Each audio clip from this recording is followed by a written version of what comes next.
Flores, perfume, leveza, alegria, colorido. Tudo isso tem apenas um nome: primavera. Hoje o nosso programa vai falar sobre a estação das flores. Por isso, fique aí, o Tempo da Gente está entrando no ar.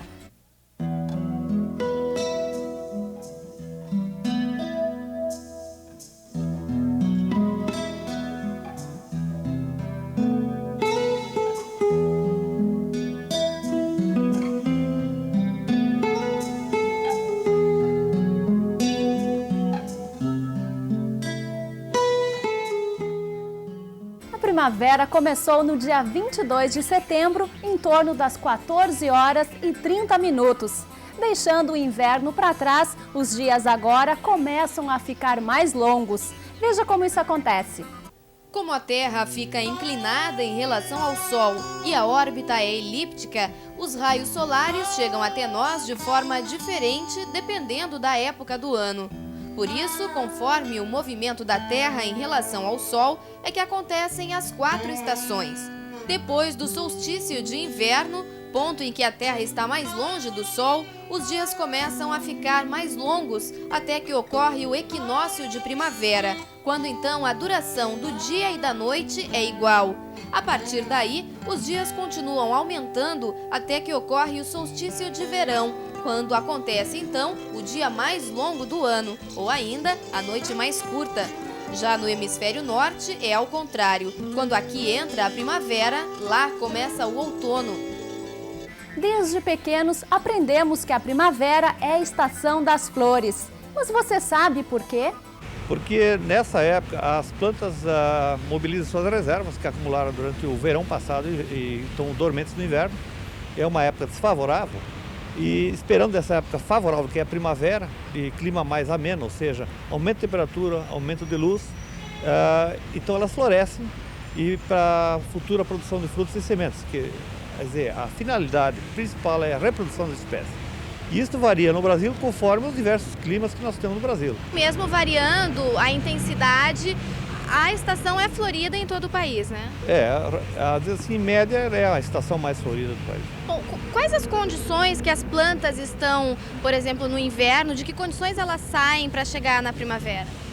Elas têm, vamos dizer assim, no inverno a luminosidade é bem menor, pela posição do sol, né? Nós entramos agora no equinócio, e temperatura baixa. Existe também a questão da água, né? Um pouco da água, mas basicamente luz e temperatura, que dá um aumento agora a partir da primavera, que atinge o ponto máximo no verão, depois decresce de novo. Talvez o principal responsável pela floração seja o fotoperíodo, que é a duração da luminosidade.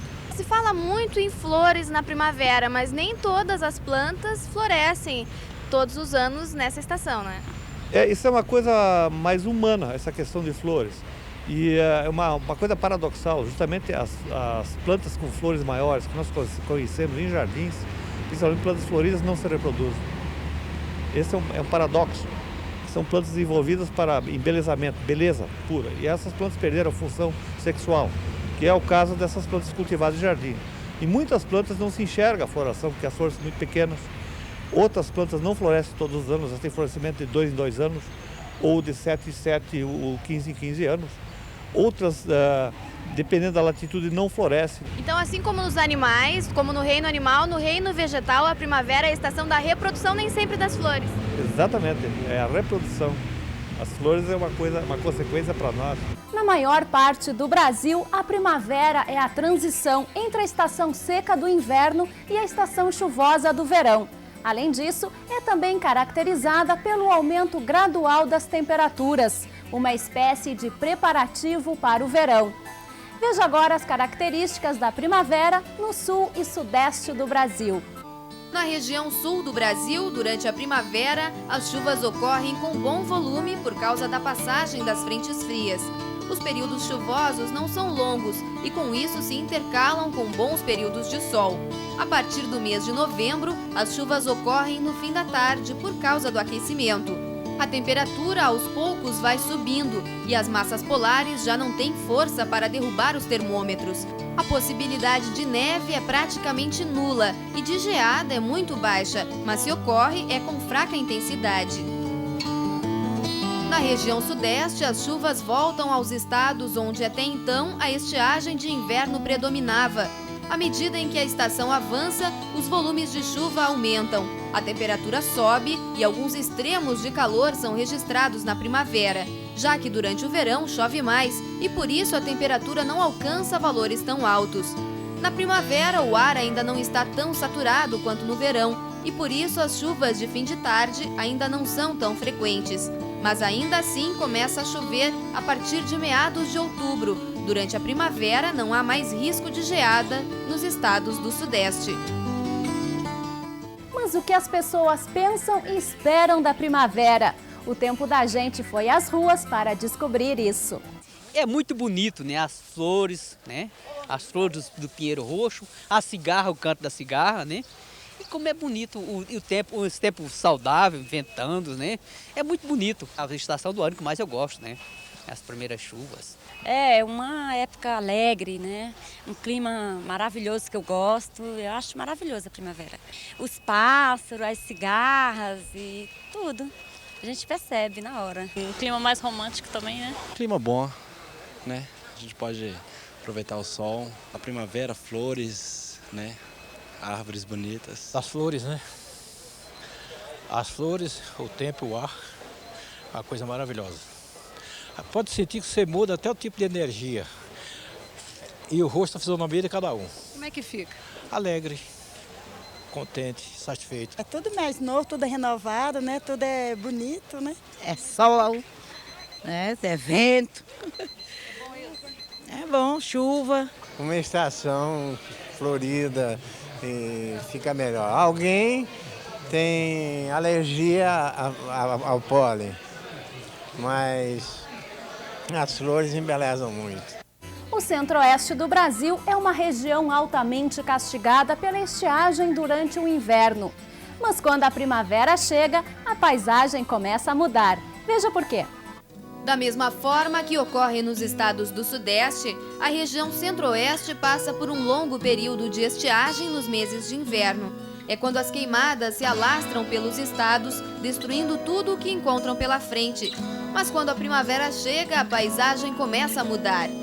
Isso por causa das chuvas que voltam a cair, aos poucos, devagar, mas a cada dia com maior volume. A temperatura também começa a subir e por isso não há mais riscos de geadas que possam comprometer as lavouras. Em novembro, quando as temperaturas estão mais altas, começam a ocorrer as pancadas de chuva de fim de tarde, que às vezes caem rápidas, mas com forte intensidade.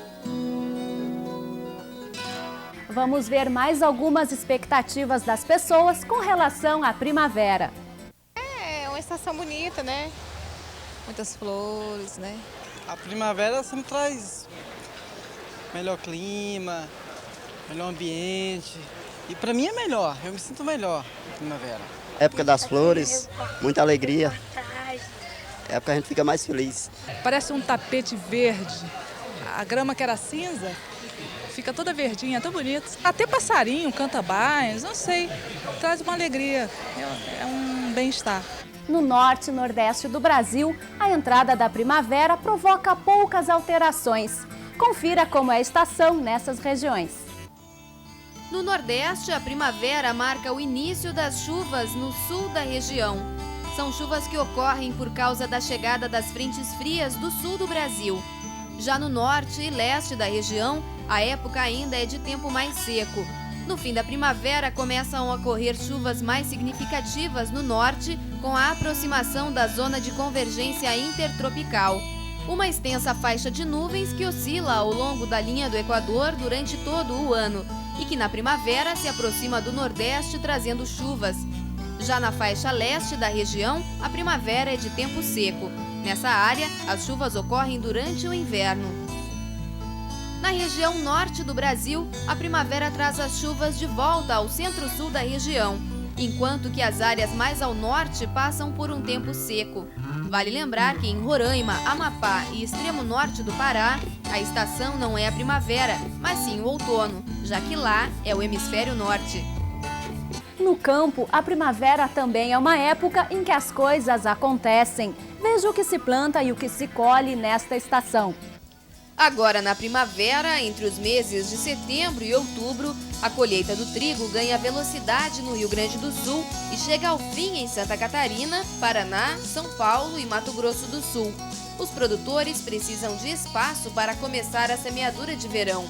Em todo o centro-sul do país, incluindo o centro-sul de Minas Gerais e também os estados do Acre, Rondônia e Tocantins, tem-se o início do plantio do milho, arroz, soja e feijão. No fim da primavera, se planta o algodão no Paraná, em São Paulo e também no Mato Grosso do Sul. Com o início da estação seca no leste do Nordeste, começa a colheita da cana-de-açúcar. Já no interior nordestino, a primavera é um período em que nada acontece, as chuvas não são regulares e por isso não se planta. Começa também a época das cheias no Pantanal. Por enquanto, os criadores de gado não precisam remover o rebanho para as áreas mais altas. Isso acontece somente no verão. É agora na primavera que o gado ganha peso com a volta da área verde. É época de engorda em todo o centro-sul do Brasil, inclusive em Goiás e Minas Gerais. Como o inverno foi frio no sul do país, a expectativa é de uma primavera dentro dos padrões normais. Devemos ter uma safra muito boa este ano. Já com relação à fruticultura, é a primavera quem desperta os pomares que até então estavam em dormência por causa do frio do inverno. É agora, na primavera, que os pomares entram em floração, sejam de café, laranjas, maçãs, cereja, pêssegos ou uvas. Acaba de vez a época de dormência, uma característica de inverno na região sul do Brasil. Não é bom que chova muito, porque as flores caem e não geram frutos, mas é bom ter umidade no solo. A região sul do Brasil é uma grande produtora de frutas. No Rio Grande do Sul, a uva ocupa um lugar de destaque. Isso porque a fruta exige um período de frio no inverno, quando ocorre a dormência das gemas, e por este motivo é uma cultura tradicional dos gaúchos. A frutificação se dá a partir do 3º ano após o plantio, nos meses de novembro a março. Em Santa Catarina se destaca a maçã, que assim como a uva também precisa de um período bem frio durante a dormência. Neste estado encontram-se os maiores pomares da fruta. A maçã também é largamente cultivada no Paraná e em vários estados brasileiros. São Paulo é considerado o 5º maior produtor do país. Lá, a safra de maçãs ocorre de dezembro a fevereiro, período de escassez e, portanto, de altos preços no mercado.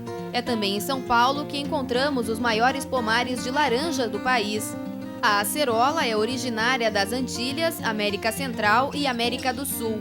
É uma planta rústica que se desenvolve bem em clima tropical e subtropical e, por isso, é amplamente cultivada no Brasil. A região do Vale do São Francisco é hoje um dos principais polos produtores de fruticultura do país. Lá encontramos os mais diversificados pomares com deliciosas frutas. O cajueiro é uma planta brasileira amplamente distribuída pelo litoral nordestino. Desde a época do descobrimento, os índios já consumiam o caju como fruta fresca ou bebida fermentada. A goiaba é originária de alguma região da América tropical, situada entre o México e o Brasil, e está disseminada por todo o mundo tropical. As frutas são variáveis em tamanho, forma, sabor, peso e coloração de polpa. Já os pomares de kiwi são cultivados principalmente em regiões frias e temperadas, onde as temperaturas no inverno atingem uma soma superior a 500 horas abaixo de 7 graus. A mudança nas estações do ano afeta diretamente as nossas vidas na cidade, principalmente no campo, pois é lá que as estações ditam as regras. Mas os animais também mudam de comportamento a cada troca de estação. Veja como a primavera influencia a vida dos animais. As plantas são a base da alimentação da maioria dos animais. É por isso que na primavera, com a brotação e floração de grande parte dos vegetais, que o comportamento dos animais começa a mudar. A fartura faz com que eles tenham mais disposição para outras atividades, principalmente a reprodução. Justamente na entrada da primavera a gente já começa a perceber principalmente pelos cantos das aves, porque as aves cantam não só para maravilhar nossos ouvidos, mas elas cantam, é uma manifestação comportamental das aves. O que isso significa para elas? Principalmente demarcação de território. Quem canta, geralmente, são os machos delimitando o território. Então, se a gente escuta um sabiá cantando aqui, esse sabiá está querendo dizer: esse território é meu, eu tenho uma casa para mim, e a fêmea pode vir aqui me namorar. E isso acontece com outros animais também ou só com as aves? Não, em um nível geral, com praticamente todos os grupos de animais, porque a oferta de alimento, né, em função de mudanças climáticas, afeta toda a vida, inclusive nós humanos, né? Então isso pode ser visto fluxos migratórios, que a gente chama, né, quando um animal vai de uma área a outra. A gente pode ver isso com animais aquáticos, como baleias, pinguins, a gente pode ver isso com aves, a gente pode ver isso com mamíferos. Até os animais sentem a influência da primavera. Nós vimos também durante o programa como as pessoas se sentem com a chegada desta estação. Será que realmente a estação das flores tem poder sobre nós? Que a primavera é uma estação envolvente, todos nós já sabemos. E hoje eu estou aqui com a psicóloga Mariane Stolzmann, que vai nos esclarecer algumas coisas sobre temperamento, comportamento. O que muda, afinal, Mariane, na vida de cada um de nós na chegada da primavera? Eu acho que a gente pode fazer alguns contrapontos entre essa questão, né, da mudança de comportamento da pessoa com algumas coisas que estão acontecendo na natureza. Eu acho que a primavera é um tempo de mudança, né? Se a gente for pensar nos animais, no reino animal, é um tempo de acasalamento. E para as plantas é o período fértil de polinização. Eu acho que para pensar nas pessoas, a gente pode ver esse período da primavera como uma passagem também, né? Como uma passagem desse momento mais recluso, né, do inverno, para um momento um pouco mais despojado, né? Então, pensando assim mais para trás, em épocas mais antigas da civilização, até míticas, a primavera sempre foi considerada como um momento assim de um ritual. Haviam festas, oferendas, né? Em muitas civilizações, onde as moças eram início de até de uma vida, né, sexual, né? Então tem a ver essa ligação da primavera.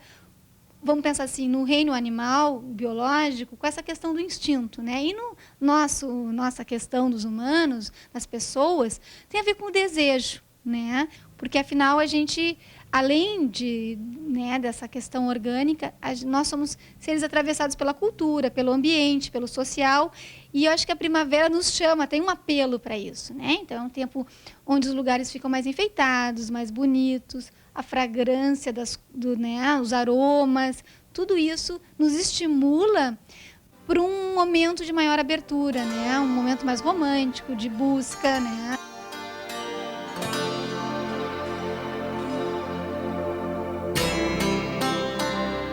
Mas ao mesmo tempo em que a beleza das flores encanta alguns, para outros é um grande problema. São os alérgicos que sofrem com a primavera. Espirro, coriza, coceira nos olhos e na garganta. São 4 meses de sofrimento para os alérgicos. A beleza da primavera, que alegra os ambientes e deixa as ruas coloridas, é um tormento para aqueles que têm alergia ao pólen de gramíneas. Vocês sabem que gramíneas são diversos tipos de plantas que estão disseminadas nos parques, no interior do estado, etc. E essas gramíneas, elas produzem esse pólen a partir da primavera, de setembro, por exemplo, e esse pólen entra na atmosfera e as pessoas que são geneticamente predispostas a terem essa alergia sofrem de espirros, coriza, coceira nos olhos, coceira na garganta, durante o período que vai de setembro a fevereiro. Para saber quem sofre da doença, é muito fácil. O próprio paciente pode fazer o diagnóstico, porque como é uma alergia com elementos, com pólens que estão na atmosfera, imagine que num dia de chuva, esses pólens desaparecem da atmosfera porque a chuva retira-os. E a pessoa, então, pode fazer um diagnóstico simplesmente porque ela não sofre de alergia nos dias de chuva. Não há cura para a alergia, a menos que a pessoa passe toda a estação trancada dentro de casa. É preciso fazer um tratamento assim que os primeiros sintomas se manifestarem. O que se sugere é, primeiro, fazer um teste de sensibilidade, é um teste simples que os médicos alergistas fazem em seu consultório, detectam ou identificam esse tipo de alergia e aí receitam antihistamínicos. São antialérgicos que não são fortes e que a pessoa deve utilizar durante o período da primavera. A alergia ao pólen, basta estar na rua que a gente está sujeito a ter todos os sintomas e sinais dessa alergia. Ela não existe cura, a pessoa tem que se acostumar com a ideia de que cada primavera ela vai ter que se proteger com algum tipo de medicamento. Mas nem tudo é festa. A chegada da primavera nos traz notícias bastante preocupantes. O problema da camada de ozônio que vem sendo destruída. Um satélite da NASA detectou um aumento considerável no tamanho do buraco da camada de ozônio sobre a Antártica. Kátia, o que mais assusta os cientistas é que este ano o buraco na camada de ozônio apareceu muito cedo, logo no começo da primavera, e já está com 27 milhões de quilômetros quadrados. Aqui ao meu lado, o professor de Geografia da URGS, Francisco Aquino. Por que isso acontece justamente no começo da primavera? É uma característica interessante, porque a entrada da primavera para nós no Hemisfério Sul marca um balanço de radiação muito diferenciado para a região polar, para a região antártica. Então, durante o adormecimento, digamos assim, da atmosfera polar e a falta de presença da luz, inibe a formação do ozônio. E no que entra a primavera, pela presença da luz, então a fotodissociação química inicia a formação e, inclusive, a quebra da molécula de ozônio. Isso naturalmente. E as condições meteorológicas da região é que foram também muito marcantes para este inverno. Como nós tivemos um inverno muito bem marcado, dentro do padrão esperado, de fato, sem nenhuma intervenção, a primavera também está se mostrando típica, muito típica para a região sul. E isso provocou, então, uma condição de circulação atmosférica, condições meteorológicas e de química da atmosfera que promoveram, então, a quebra muito acentuada do ozônio no início dessa primavera e é o que está causando, digamos assim, o grande alarme, que é o início de primavera e uma extensão, em termos desse buraco, muito grande. O que isso vai significar no final da primavera, começo do verão? Bom, a expectativa é que essa camada volte a se recuperar até o final da primavera e início do verão.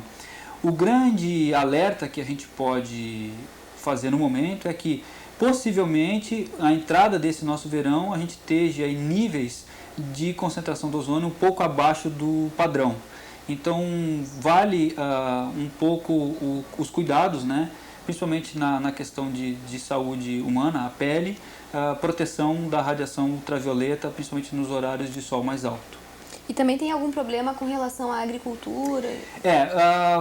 Um dos maiores problemas atualmente detectados pelo Programa das Nações Unidas para o meio ambiente é a questão do fitoplâncton marinho e a questão agrícola, inúmeros estudos já mostraram que o impacto tem sido e será muito grande, tanto no fitoplâncton marinho quanto na questão da vida biológica, principalmente a questão agrícola, que sofrerá bastante com a presença da radiação ultravioleta B.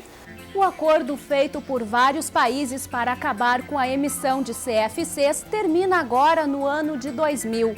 Mas certamente esta ação deve ser mantida por instrumentos legais que declarem a atmosfera como um patrimônio comum da humanidade e, como todo patrimônio, deve ser preservado. O Tempo da Gente em clima de primavera fica por aqui. Até o nosso próximo encontro.